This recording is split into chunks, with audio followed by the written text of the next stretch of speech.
how much more do you think the stock has to go either way? Well, if you look at Facebook, it had a very rough 4 months. Right. In fact, the stock bottomed exactly 4 months after its IPO. Okay. And it went down about 60%. Associated with the lockup. Associated with the lockup. So it finally bottomed out and then started to go up. You know, Snap, here we are, right, just over 4 months. And stock is down about 48%. Facebook was down 60% during that time. Okay, so is this a great buying opportunity? I think it is a great buying opportunity. Okay. We've covered a lot of companies that have had lockups, and they tend to bottom out around the lockup period. And so what do you think the stock is actually going to be worth then? Well, we have a price target of $30, right? So, you know, if you look at a lot of very high growth companies in the first 3 years after an IPO, they trade at 9 to 22 times enterprise value to revenue. Remember, this is a 100% growth company. I get all of what you're saying, except for the fact that Facebook is arguably eating their lunch, which is to say, when you look at what Instagram is doing with Instagram stories and all of that, and you also recognize that it seems, at least at the moment, that Snapchat can't grow out of its demographic. You know, how much room is there really to run? So I think they're definitely feeling some pressure. Absolutely right.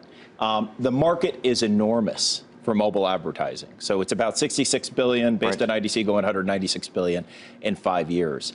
It doesn't have to be winner takes all. I mean, I think this is a market just like every market. Right. And, you know, Snap is only $1 billion company maybe this year, right?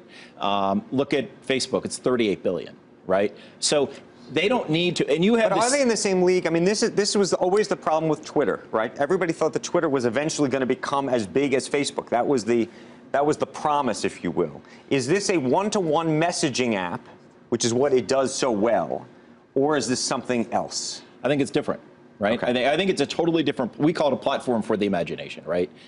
It's a tool that you can go in there and do a lot of cool different things, get engaged with it, and they can sell advertising to you without you feeling like they are, right?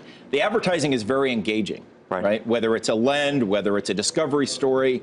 And they're also, remember, very focused on a demographic, right? And so that's a great thing because advertisers want that demographic, very tough to reach in 27% of the world population. And Facebook is very broad. So I think advertisers are going to work both with Facebook, they're going to work with Snap, they're going to work with Google, and just like you know, the CEO of WPP. If you had $1 to give Snap or $1 to give Twitter, who do you give it to at these current valuations? Well, I'd give most of it to Snap for sure. You give most of it? Oh, absolutely. Hey there, thanks for checking out CNBC on YouTube. Be sure to subscribe to stay up to date on all of the day's biggest stories. You can also click on any of the videos around me to watch the latest from CNBC. Thanks for watching.